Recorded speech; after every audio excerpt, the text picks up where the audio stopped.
bonjour à tous et bienvenue. Nous sommes très heureux de vous accueillir et de partager ce programme avec vous. Nous vous souhaitons de passer un agréable culte dans la présence de Dieu. Que le Seigneur vous bénisse.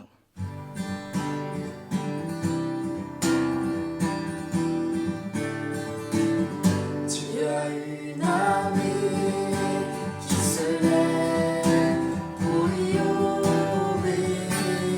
Tu as une armée qui se lève pour le servir. Peuple de Dieu, lève tes mains pour l'adorer. Peuple de Dieu, ouvre ta bouche. Dieu veut parler. C'est l'Esprit de Dieu qui l'amène, qui ne sait pas. C'est l'Esprit de Dieu qui l'entraîne au combat. Peuple de Dieu, lève tes mains pour l'adorer. Peuple de Dieu, ouvre ta bouche. Dieu veut parler.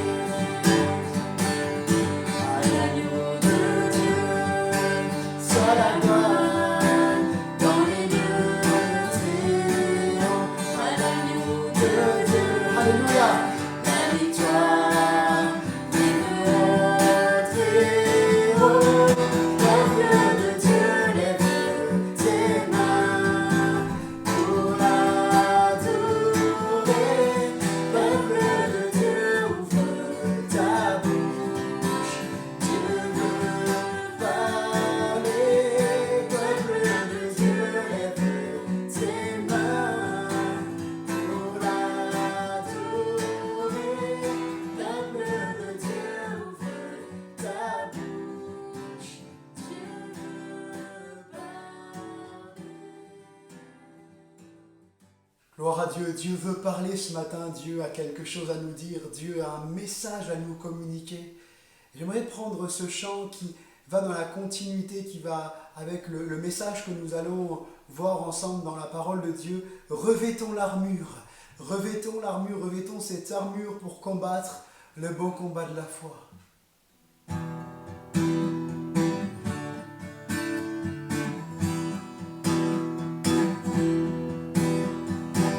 Ton armure et gagnons le pays. La victoire est à notre Dieu.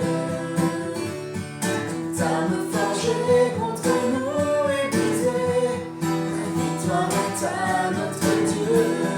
Nous chantons gloire, honneur, force et louange au Seigneur.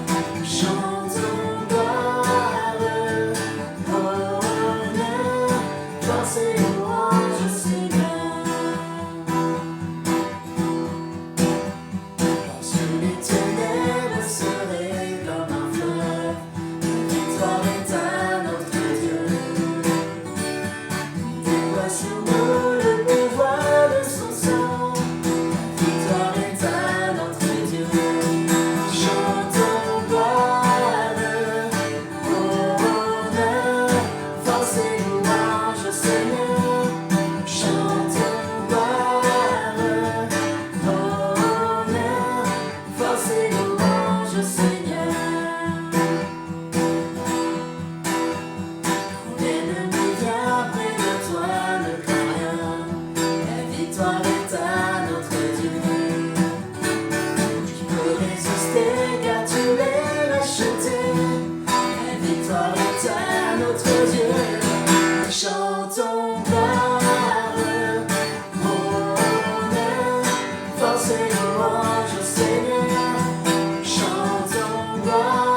venu ensemble d'ouvrir à la parole de Dieu, de lire un texte dans la Bible et puis de méditer quelques instants, une pensée biblique qui va nous fortifier et nous encourager.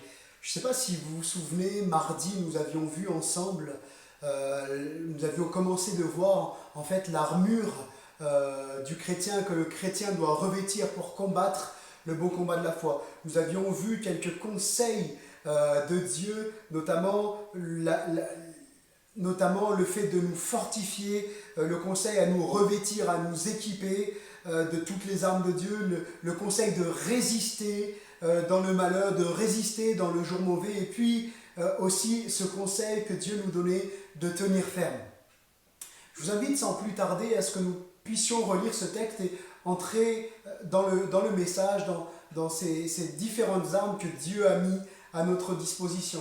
Ensemble, lisons dans la parole de Dieu, dans Éphésiens, au chapitre 6, Éphésiens au chapitre 6, et nous commencerons la lecture à partir du verset 10. Au reste, fortifiez-vous dans le Seigneur et par sa force toute puissante. Revêtez toutes les armes de Dieu, afin de pouvoir tenir ferme contre les ruses du diable. Car nous n'avons pas à lutter contre la chair et le sang, mais contre les dominations, contre les autorités, contre les princes de ce monde de ténèbres, contre les esprits méchants dans les lieux célestes. C'est pourquoi, prenez toutes les armes de Dieu afin de pouvoir résister dans le mauvais jour et tenir ferme après avoir tout surmonté. Tenez donc ferme. Ayez à vos reins la vérité pour ceinture. Revêtez la cuirasse de la justice. Mettez pour chaussure à vos pieds le zèle que donne l'évangile de paix. Prenez par-dessus tout cela le bouclier de la foi, avec lequel vous pourrez éteindre tous les traits enflammés du malin. Prenez aussi le casque du salut et l'épée de l'esprit, qui est la parole de Dieu. Nous avions vu mardi que Paul rédige cette lettre à l'église d'Éphèse alors qu'il se trouve emprisonné. On trouvait les références dans Éphésiens 3.1, 4.1 et chapitre 6, verset 20. Et en tant que prisonnier, Paul était régulièrement amené à côtoyer les soldats romains, les gardes. Et donc là, Paul va utiliser l'armure des soldats romains pour nous donner un enseignement, pour donner à l'église d'Éphèse et puis plus largement à chacun d'entre nous un enseignement concernant le combat spirituel et les armes que Dieu met à notre disposition. Voyons ensemble les différentes armes dont Paul fait mention dans ce texte et nous allons ensemble tirer quelques leçons qui vont édifier, fortifier et encourager nos vies dans le combat de la foi que nous menons. Premièrement, il est écrit la ceinture de la vérité. Ayez à vos reins la vérité pour ceinture. La ceinture du soldat romain est aussi appelée le cingulum militare. Cette ceinture était d'une grande utilité. Ce n'était pas une ceinture lambda comme nous pourrions la mettre aujourd'hui, une ceinture pour tenir notre pantalon. Non, cette ceinture était d'une grande utilité. Elle était utilisée pour ceinturer la tunique tout entière au corps. C'est elle qui maintenait la tunique tout entière contre le corps. Elle supportait également le poids de la côte de maille sur les hanches. Elle portait l'épée du soldat, bien sûr. C'était aussi le signe de l'appartenance à leur armée et parfois un signe de grade, de décoration. Enlever cette ceinture, c'était perdre un déshonneur militaire. Si le soldat romain retirait sa ceinture ou on lui enlevait sa ceinture, on enlevait parfois la ceinture du soldat romain pour le déshonorer, pour le suspendre de ses fonctions de soldat, de militaire. Cette ceinture, c'est peut-être de tout l'équipement, de tout l'attirail du soldat romain, ce qui est le moins visible, mais pourtant tellement important. La Bible nous rappelle, c'est vrai que l'homme regarde à ce qui frappe les yeux. L'homme regarde souvent à ce qui frappe les yeux, mais nous savons que bien sûr l'Éternel regarde au cœur. Et nous, si nous regardions l'attirail du soldat romain, du légionnaire, peut-être que certains se focaliseraient sur l'épée, d'autres se focaliseraient sur le bouclier, d'autres sur le casque, mais très peu peut-être s'intéresseraient à la ceinture, ou peut-être même aux chaussures du soldat. Et pourtant, cette ceinture, elle est d'une grande utilité, elle est tellement importante. Pas de ceinture égale pas d'épée. Pas de ceinture égale une tunique entière qui retombe et ça devient forcément gênant pour les mouvements du soldat. Donc il est important de considérer la ceinture de la vérité. La vérité est importante dans nos vies. La vérité, je dirais, est indispensable pour la marche du chrétien, que le chrétien marche dans la vérité de Christ. La vérité est notre ceinture. La vérité, c'est l'antonyme du mensonge. Un chrétien né de nouveau doit marcher avec la ceinture de la vérité. Il ne doit plus mentir à son prochain. Peut-être si quelqu'un mentait avant de se convertir, eh bien en se convertissant, en acceptant Christ dans sa vie, il va marcher avec le Seigneur et va comprendre qu'il ne peut plus mentir. Donc le chrétien doit s'armer de cette ceinture de la vérité. Éphésiens chapitre 4 et verset 25 nous dit ceci: « C'est pourquoi renoncez au mensonge, et que chacun de vous parle selon la vérité à son prochain, car nous sommes membres les uns des autres. » La vérité ne doit pas être optionnelle dans nos vies, mais c'est un mode de vie. La vérité n'est pas une option, c'est un mode de vie. Parce que Christ est vérité, nous devons également marcher dans la vérité. Un chrétien ne peut pas dire des demi-vérités, parce qu'une demi-vérité, c'est un mensonge. Et le chrétien est appelé, comme nous l'avons lu, à ne pas mentir, mais à parler dans l'honnêteté, dans la vérité à son prochain. Il nous faut toujours marcher et dire la vérité, même si cela pourrait nous desservir. Même si peut-être de dire la vérité dans une circonstance pourrait nous desservir, eh bien nous devons toujours dire la vérité. Parce que nous sommes des enfants de lumière, des enfants de vérité. Parce que Jésus est vérité. Jésus va dire dans Jean chapitre 14 et verset 6, « Je suis le chemin, la vérité et la vie. Nul ne vient au Père que par moi. » Dans Jean chapitre 8 et verset 22, il est écrit « Vous connaîtrez la vérité » et il est Christ la vérité qui nous affranchit. Vous connaîtrez la vérité et la vérité vous affranchira et la vérité vous rendra libre. Alléluia. Christ est la vérité et Christ nous enseigne à marcher dans la vérité comme lui-même est vérité. La vérité, jamais pour attaquer. La vérité ne doit jamais être dite dans le but de nuire, d'attaquer, de nuire peut-être à notre prochain, à sa réputation, à qui il est. La vérité, nous devons vraiment l'utiliser dans le but d'édifier, de construire et mettre un point d'honneur à vivre dans la vérité et ce que la vérité construise. Jamais un soldat digne de ce nom n'enlèverait sa ceinture pour peut-être battre quelqu'un avec sa ceinture. Non, sa ceinture, elle est là, elle tient son armure tout entière et dont il ne se séparera pas de cette armure. Et bien de même, ne nous servons pas de la vérité pour blesser notre prochain.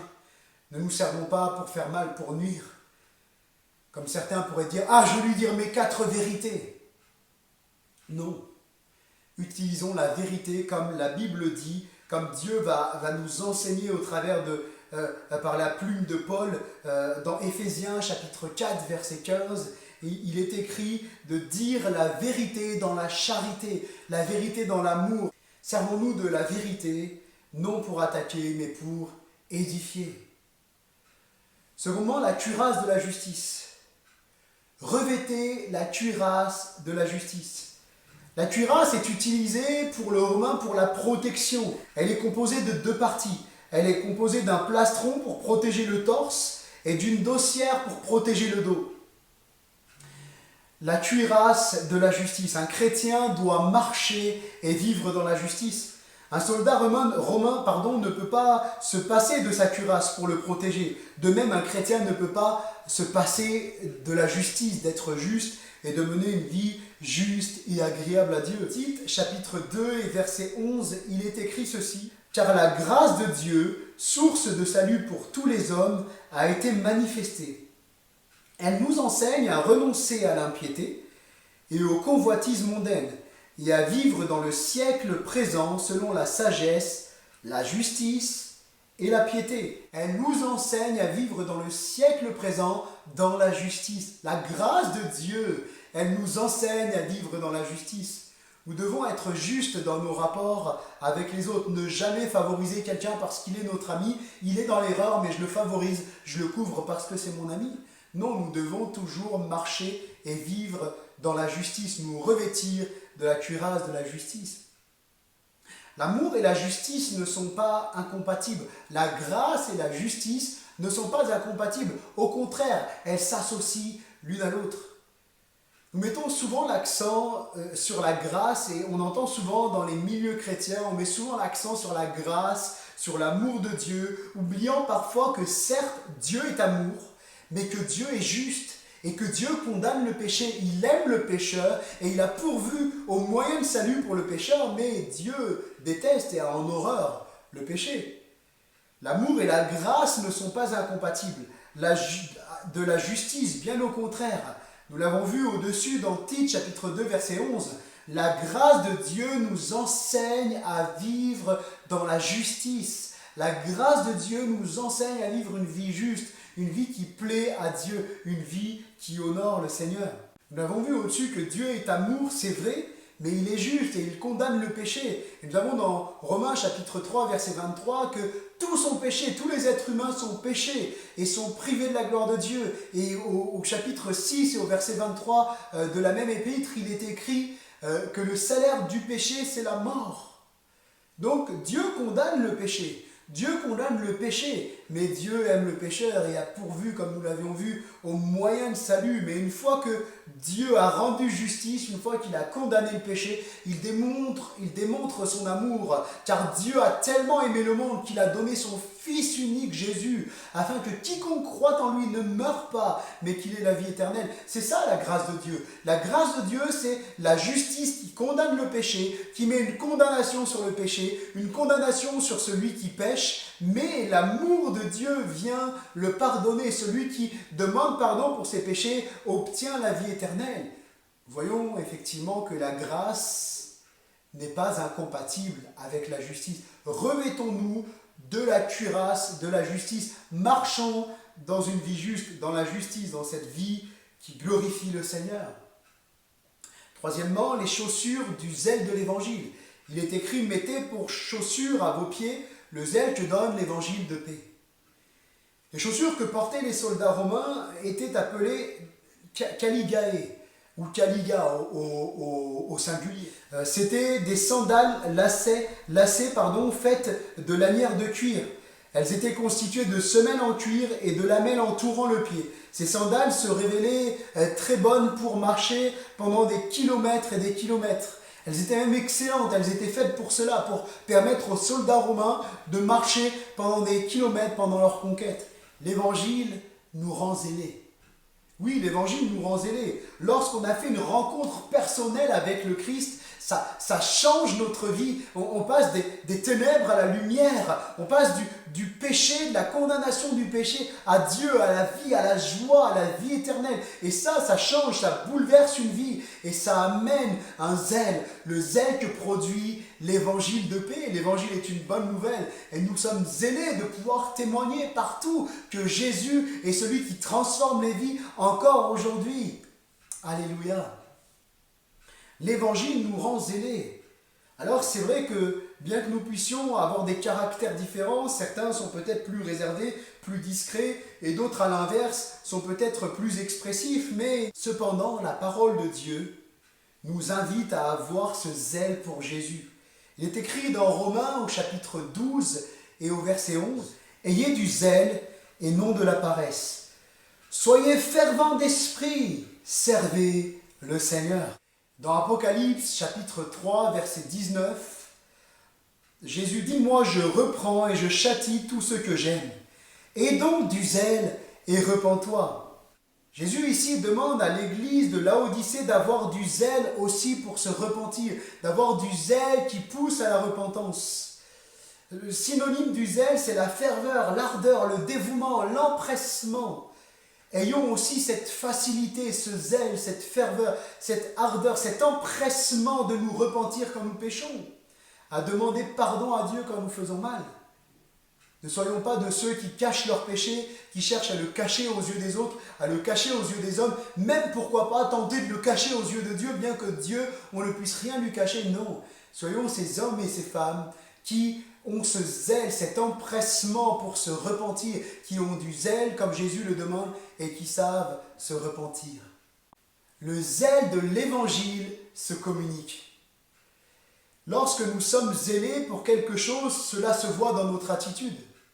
Il suffit juste d'aller dans un stade de foot et regarder tous ces supporters qui sont zélés et qui crient, qui encouragent les joueurs qui sont sur le terrain et qui supportent leur équipe. Et puis quand il y a l'hymne national pour les matchs de pays, eh bien ils sont là avec la main sur le blason et simplement ils sont là en train de chanter l'hymne national parce qu'ils sont heureux d'appartenir à leur club, d'appartenir à leur pays, et il y a un zèle qui se manifeste.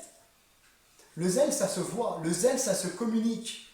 Une personne zélée ne peut s'empêcher de rester muette, elle ne peut pas rester muette. Elle a envie que tout le monde sache ce qu'elle a vécu.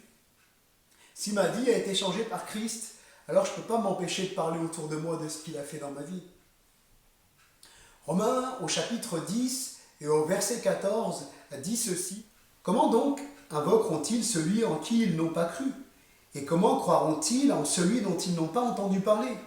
Et comment entendront-ils parler s'il n'y a personne qui prêche? Comment y aura-t-il des prédicateurs s'ils ne sont pas envoyés? Selon qu'il est écrit, qu'ils sont beaux les pieds de ceux qui annoncent la paix, de ceux qui annoncent de bonnes nouvelles. L'évangile est comparé à des chaussures. Les chaussures nous permettent d'aller là où nous voulons aller sans nous blesser les pieds par les cailloux, les graviers, peut-être les morceaux de verre qui pourraient se trouver sur le terrain. Et l'évangile aussi doit être amené partout où nous allons. Elle doit être amenée quand nous allons, pour les plus jeunes, au lycée, au collège, quand nous allons au travail, quand nous allons dans les études, quand nous allons à l'église, partout où nous allons. L'évangile doit être proclamé, annoncé, témoigné.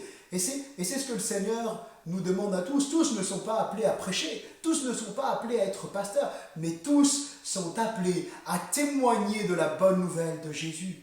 Alors certes, nous sommes encore confinés, mais nous pouvons, au travers de nos vies, au travers peut-être d'un appel téléphonique, appeler un ami qui n'est pas encore chrétien, et puis discuter, échanger avec lui, et nous laisser inspirer pour lui dire une parole de la part de Dieu. Et puis quand nous serons déconfinés, ayons toujours ce zèle pour annoncer l'évangile partout où nous allons.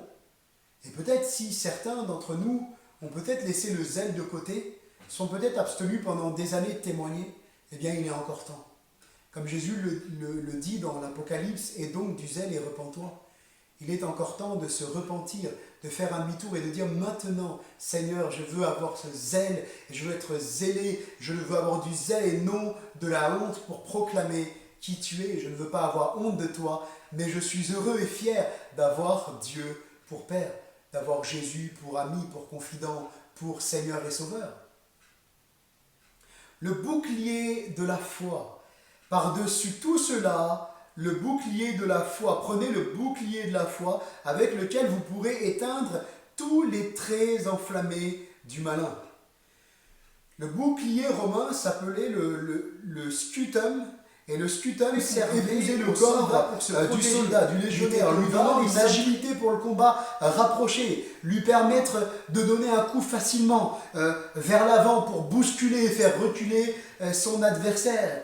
Il était très utile pour charger aussi une armée. Les soldats romains, bien souvent, se cachaient derrière leur bouclier. Il était long et il permettait, comme je le disais, aux soldats de pouvoir se cacher. La foi en Christ, la foi en Jésus, comme il est écrit dans la parole, vous êtes cachés en Christ. Et nous n'avons pas à combattre avec nos propres forces, avec notre propre énergie, mais en nous cachant en Christ, dans la foi en Jésus-Christ. La foi est indispensable pour marcher avec Dieu.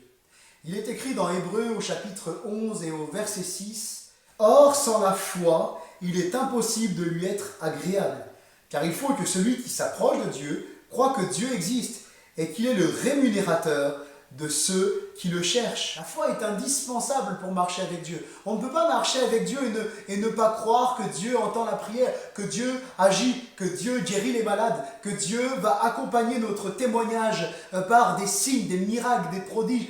Nous ne pouvons pas marcher avec Dieu sans croire en Dieu, ce n'est pas possible. De même que nous ne pouvons pas vivre avec notre épouse sans l'aimer, sinon tôt ou tard, cela partirait à la dérive. La foi, c'est ce qui nous permet d'avancer, de marcher dans notre vie chrétienne. Notre foi en Jésus-Christ est-elle ce bouclier qui nous permet d'avancer quand les obstacles sont là, quand l'ennemi est là devant nous. Eh bien, nous pouvons nous dresser avec ce bouclier de la foi en Jésus-Christ. La foi qui bannit le doute. Le doute est humain. L'être humain est enclin à douter. Il peut douter facilement et rapidement pour des choses parfois qu'il ne devrait pas douter. Quand il se retrouve face à un échec, quand il se retrouve face à des difficultés, l'être humain peut être enclin facilement à douter. Et qui peut dire « Moi, je n'ai jamais douté de rien, je n'ai jamais douté dans ma vie ». Je pense que personne ne peut dire cela. Tous, tôt ou tard, nous avons douté. Alors, comment être vainqueur face au doute? Comment triompher face au doute? En faisant grandir notre foi en Christ, en nous revêtant du bouclier de la foi. La Bible définit la foi en Hébreux chapitre 11 et verset 1er comme étant une ferme assurance des choses qu'on espère, une démonstration de celles qu'on ne voit pas. Et comment avoir une foi ferme comme la Bible le mentionne? Eh bien, en nous nourrissant chaque jour de la Bible, en nous nourrissant chaque jour de la parole de Dieu, en la méditant et en ayant une vie de prière régulière, en demandant au Seigneur de nous parler avant que nous lisions la Bible, de dire « Seigneur, parle-moi au travers de ta parole, que veux-tu me dire aujourd'hui? Qu'attends-tu de moi? Que veux-tu me communiquer ?» Et Dieu nous parle au travers de sa parole. La parole de Dieu est efficace pour faire grandir notre foi, une foi qui s'enracine dans les Écritures. La foi, ce n'est pas quelque chose de fragile, mais c'est une ferme assurance, une certitude inébranlable. Ces certitudes sont inébranlables parce qu'elles sont ancrées en Christ et en sa parole qui est infaillible. Le meilleur moyen de voir le doute diminuer dans nos vies, c'est de faire croître notre foi. Si je fais croître ma foi, si je fais grandir, mûrir ma foi, alors le doute va diminuer. C'est par la foi en Christ qu'on résiste au malin. Le texte nous dit qu'avec le bouclier de la foi, nous pourrons éteindre tous les traits enflammés du malin. Le scutum comportait une arête centrale en bois, ce qu'on appelait la spina, qui renforçait sa résistance et qui déviait les coups reçus. Ce bouclier était également doté d'un hubot central, une pièce métallique bombée, permettant de détourner les armes frappant ce point et protéger la main. Parce que ce hubot se trouvait, en fait, derrière ce hubot, se tenait derrière ce bouclier, et le hubot qui était devant, il y avait la main du soldat, et ce hubot permettait que la main soit protégée des coups. On ne peut pas résister au diable avec nos propres efforts. Notre bouclier, notre hubot, notre bouclier fort et inébranlable, c'est Christ. Et nous devons faire reposer notre foi sur Christ. Le bouclier de la foi, mais pas la foi en n'importe quoi, en n'importe qui, pas la foi dans une religion, pas la foi dans des préceptes de vie, mais la foi dans le Christ, parce que le Christ a été vainqueur à la croix et il nous a communiqué sa victoire. 1 Pierre au chapitre 5 et au verset 8, il est écrit « Soyez sobres, veillez. Votre adversaire, le diable, rôde comme un lion rugissant, cherchant qui il dévorera. Résistez-lui avec une foi ferme, sachant que les mêmes souffrances sont imposées à vos frères dans le monde. » Encore ici, il est mentionné une foi ferme, une foi qui tient, une foi qui est inébranlable. Notre foi ne doit pas reposer sur l'être humain, mais notre foi doit reposer avant tout sur Jésus-Christ, sur sa parole. Christ est celui qui nous protège. Alors ne craignons rien. Quand l'ennemi arrivera avec ses flèches, avec ses traits enflammés, avec ses flèches de feu pour nous blesser, pour tenter de nous nuire, quand les difficultés peuvent nous frapper, eh bien, ne craignons rien. Christ est avec nous. Peut-être quelqu'un qui nous regarde passe par des moments difficiles. C'est dur pour toi, l'épreuve est venue te frapper. Tu as l'impression de te prendre des flèches enflammées qui te blessent en plein cœur. Eh bien, j'aimerais te dire, marche avec Jésus. Fais confiance en Jésus. Viens chercher les forces dont tu as besoin en Jésus. Saisis-toi du bouclier de la foi pour arrêter les traits enflammés du malin. Parce que Christ est avec toi. Il a dit, je suis tous les jours avec vous jusqu'à la fin du monde.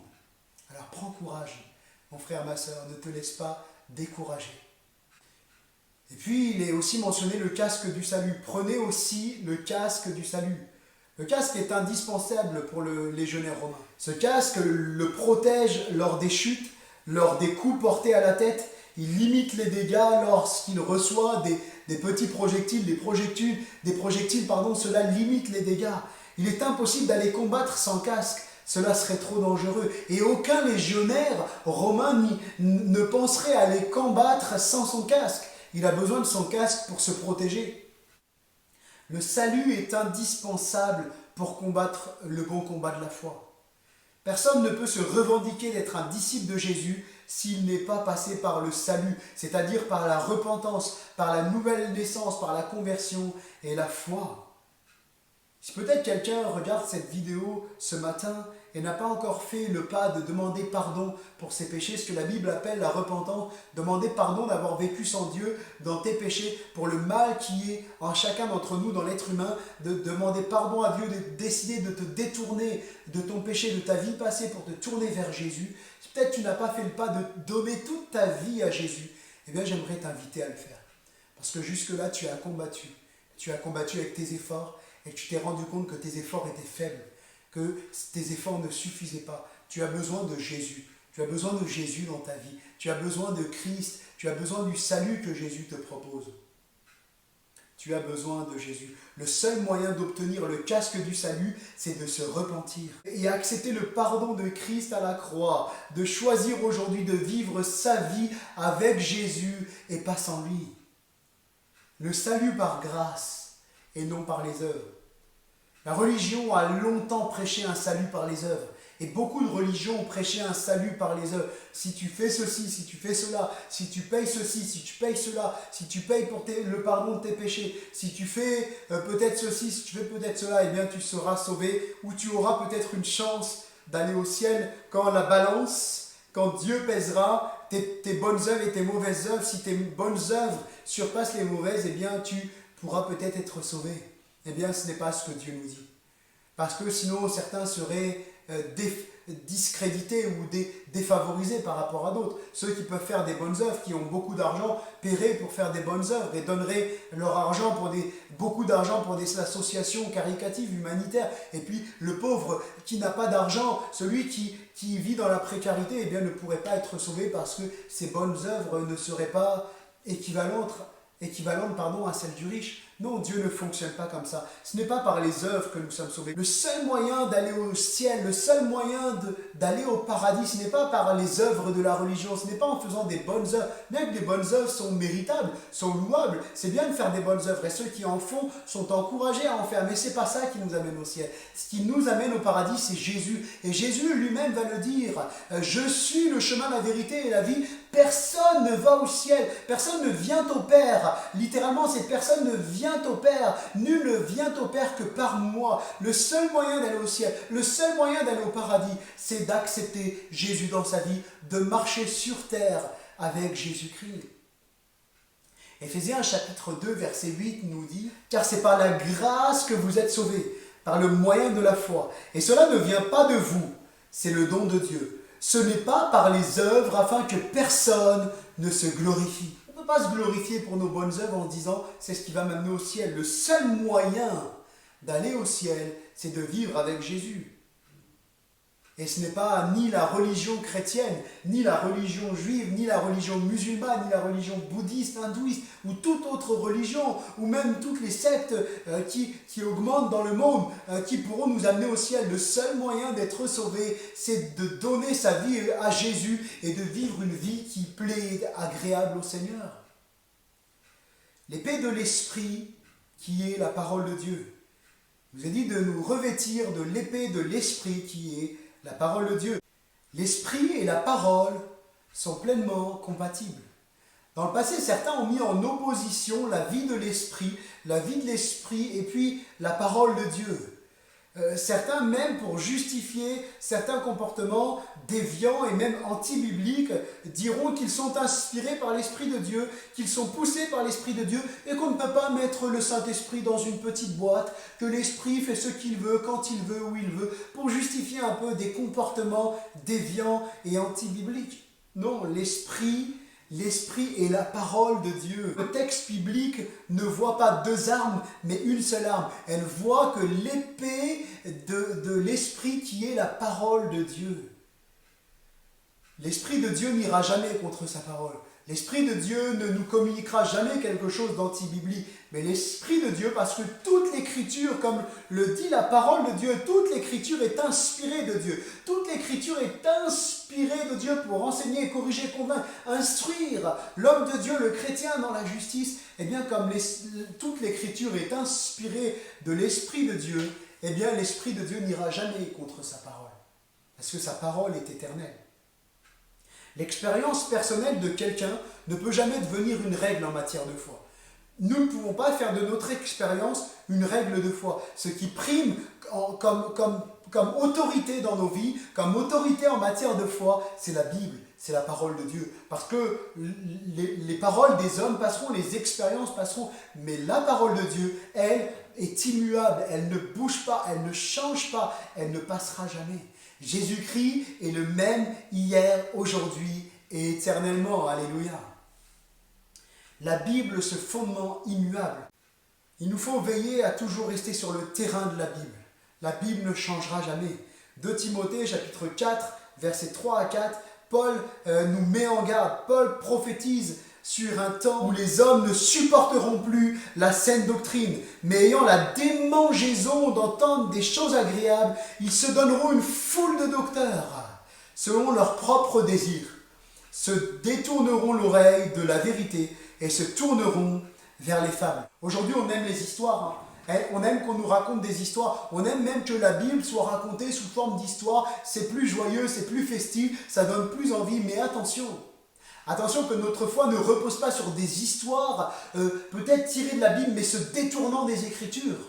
Attention à ne pas baser notre foi sur des fables, mais basons notre foi sur la parole de Dieu. Aujourd'hui, nous voyons une foule de docteurs, nous voyons grâce à Internet, bien sûr qu'Internet a cet aspect positif où nous pouvons répandre la parole de Dieu partout, mais aussi les faux docteurs, les faux enseignants utilisent la parole de Dieu pour répandre le doute, pour répandre l'éloignement à la saine doctrine. Il nous faut rester sur la saine doctrine.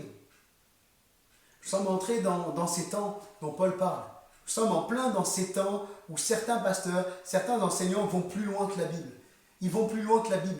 Ils ne font pas comme la Bible dit de ne pas déplacer la borne ancienne que nos pères ont placée. Je dirais même plus la borne ancienne que notre Père Céleste a placée, sa parole. Mais ils vont au-delà.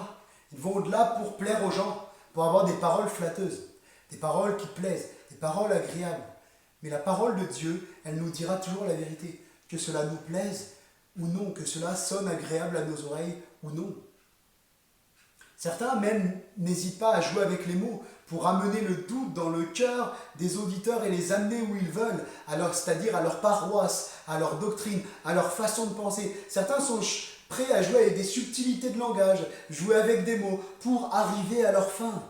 Tel que Satan, quand il est arrivé face à Ève, va dire « Dieu a-t-il réellement dit ?» Il va jouer avec une subtilité. T'es sûr que Dieu a réellement dit cela? Faisons attention. Restons sur le terrain des Écritures. Quitte même à nous opposer peut-être à certaines doctrines qui voudraient gagner les églises, qui voudraient même nous gagner. Soyons de ceux qui nous tiennent à la brèche, qui veillent et qui prient. Certains, comme je le disais, veulent faire dire à la Bible des choses qu'elle ne dit pas. Des choses agréables, des choses douces pour plaire à ce monde. Ils veulent tellement adapter la parole de Dieu aux personnes du monde que pour qu'ils puissent la comprendre, ils veulent l'adapter, mais ils en sont venus, au lieu de l'adapter, à la déformer. N'oublions pas que ce n'est ni la Bible, ni Dieu qui doit se convertir au monde, à la mentalité du monde, mais c'est le monde, c'est les personnes qui n'appartiennent pas encore à Christ qui doivent se tourner vers Dieu, qui doivent se tourner vers Christ, qui doivent se tourner vers la Bible qui est la parole de Dieu. La Bible ne doit pas se conformer au monde, mais le monde doit recevoir Jésus-Christ et l'accepter comme chacun individuellement comme Seigneur et Sauveur.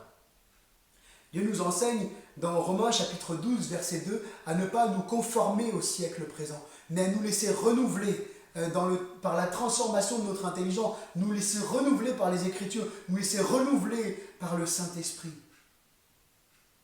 Ne soyons pas de ceux qui disent Amen à tout ce qu'ils entendent, mais qui ont l'épée de l'Esprit qui est la parole de Dieu, des gens animés du Saint-Esprit, des gens bouillants de l'Esprit de Dieu, qui annoncent la parole, qui témoignent de la parole et qui sont là même à réfuter les fausses doctrines. Alors nous avons vu chacune des armes qu'il nous faut utiliser et nous saisir pour combattre le beau combat de la foi, la ceinture de la vérité, de vivre toujours dans la vérité et pas dans le mensonge, de nous saisir de la vérité, la cuirasse de la justice, vivre toujours dans la justice et pas dans le favoritisme, d'avoir les chaussures du zèle de l'évangile, d'être des chrétiens zélés, alléluia, pour Jésus, pour la bonne nouvelle de l'évangile. Et puis nous avons vu aussi de prendre le bouclier de la foi. C'est Christ notre bouclier et notre foi est basée et fondée en Jésus-Christ. Le casque du salut, le salut est indispensable pour marcher fidèlement avec Dieu. Et puis l'épée de l'esprit qui est la parole de Dieu, la vie de l'esprit, la parole, d'être toujours des hommes et des femmes bibliocentriques, christocentriques. Alléluia.